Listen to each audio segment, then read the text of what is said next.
साथियों, लॉकडाउन को गए हुए कई साल हो चुके हैं। लॉकडाउन में लोगों ने अपना बहुत कुछ खोया, चाहे वो रोजगार कहें उसे, चाहे उनके अपने खोए हों उन्हें बीमारी की वजह से, चाहे वो डिप्रेशन की वजह से उन्होंने अपने रिश्ते गंवाए हों कहीं ना कहीं। पर क्या कोई ऐसा केस आपने सुना होगा कि लॉकडाउन में जो लॉकडाउन के जो रिस्ट्रिक्शंस लगी हुई थी उन्हें तोड़ने की वजह से दो व्यक्तियों ने अपनी जान गंवा दी।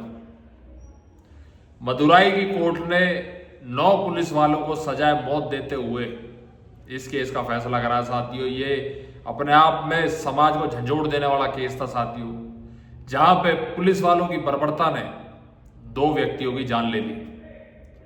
2019-20 के दौरान जो लॉकडाउन की जो परिस्थितियां थी, जब कोविड की रिस्ट्रिक्शन लगी हुई थी, मदुराई में पुलिस वालों ने दो व्यक्ति जो बाप बेटे थे उन्हें पुलिस अरेस्ट कर लेती है।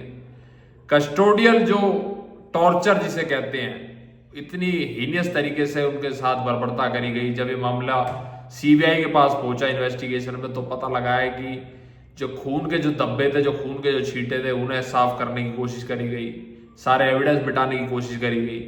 उन बाप और बेटे की जोड़ी को इतना मारा गया, इतना मारा गया, इतना उनके साथ टॉर्चर करा गया कि उनकी मौत हो गई।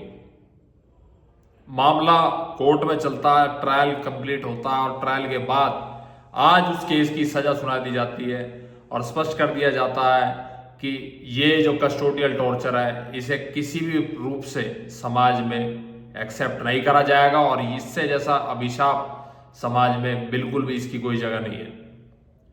साथियों, आप लोगों ने जो ऑडियंस जो देख रही है, कहीं ना कहीं उन्होंने गंगा जल मूवी तो जरूर देखी होगी।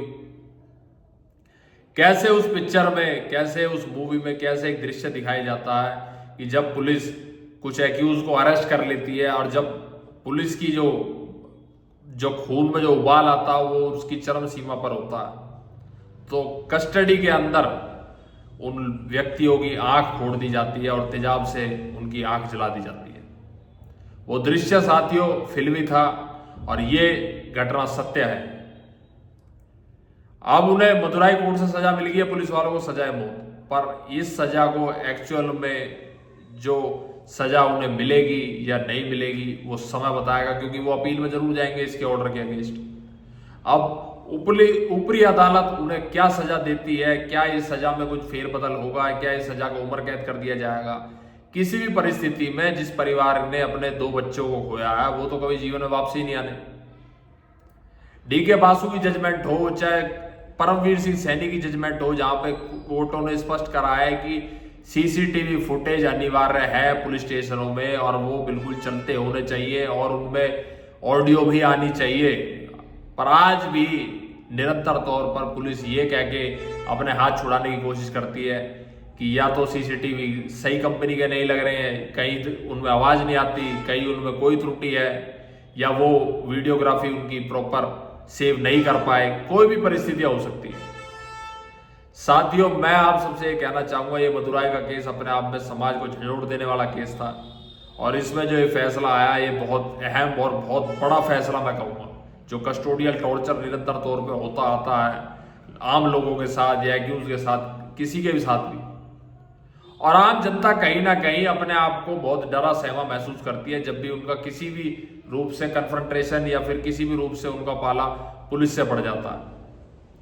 इंसान के जीवन में साथियों हमेशा इंसान को चाहे पैसा थोड़ा बहुत कम कमा ले, पर उसकी जो आत्मा का जो मान सम्मान है वो कभी उसकी गरिमा खत्म नहीं होनी चाहिए। अगर कोई आपको डरा धमका रहा है, कोई आपको गाली दे रहा है, कोई आपको किसी भी प्रकार से ब्लैकमेल करने की कोशिश कर रहा है, तो कानून में उसके खिलाफ पूरे प्रावधान है कि उसके खिलाफ कार्रवाई हो। आप ये ना सोचे, इस बात से ना डरें कि वो बहुत किसी पद पे बैठा है, वो पुलिस वाला है या कोई भी आदमी है, कोई भी इन्फ्लुएंशियल पर्सन है। आपको उसके खिलाफ पुरजोर तरीके से लड़ाई लड़नी है। आप ये सोच के चुप नहीं बैठ सकते कि ये बहुत बड़े पद पे बैठा है, ये पुलिस वाला है, ये बहुत इन्फ्लुएंशियल पर्सन है, तो मैं इन चक्कर में पड़ के क्या कर सकता हूं। एक आम आदमी वो हर चीज कर सकता है अगर वो उसे अपने अधिकारों का उसको पहचान हो जाए सही तरह। तो साथियों, मैं इस फैसले की बहुत ही, मैं इसे कहूंगा बहुत अहम फैसला कहूंगा मैं इसे, जो मदुराई कोर्ट ने जो इतना बड़ा फैसला दिया है, ये अपने आप में ही बहुत ही सराहनीय चीज है। और इस फैसले से क्या जो निरंतर तौर पर ये कस्टोडियल टॉर्चर होते आए हैं, जो पुलिस स्टेशन में जो बर्बरता होती आई है, जो बदतमीजियां होती आई है कहीं ना कहीं, जिनके कितने ही कंप्लेंट आम जनता भी कर चुकी है, कहीं ना कहीं कभी वकील साथियों के साथ भी यही घटना होती है, तो क्या इन चीजों में फेरबदल होगा या इन चीजों में गिरावट आएगी, ये समय बताएगा। पर अपने अधिकारों को साथियों पहचानो और हमेशा गलत के खिलाफ आवाज उठाओ। मैं बस आपसे इतना ही कहना चाहता हूं, गलत के खिलाफ आवाज उठाओ, कभी भी गलत के खिलाफ चुप्पी साध कर मत बैठो। जय हिंद।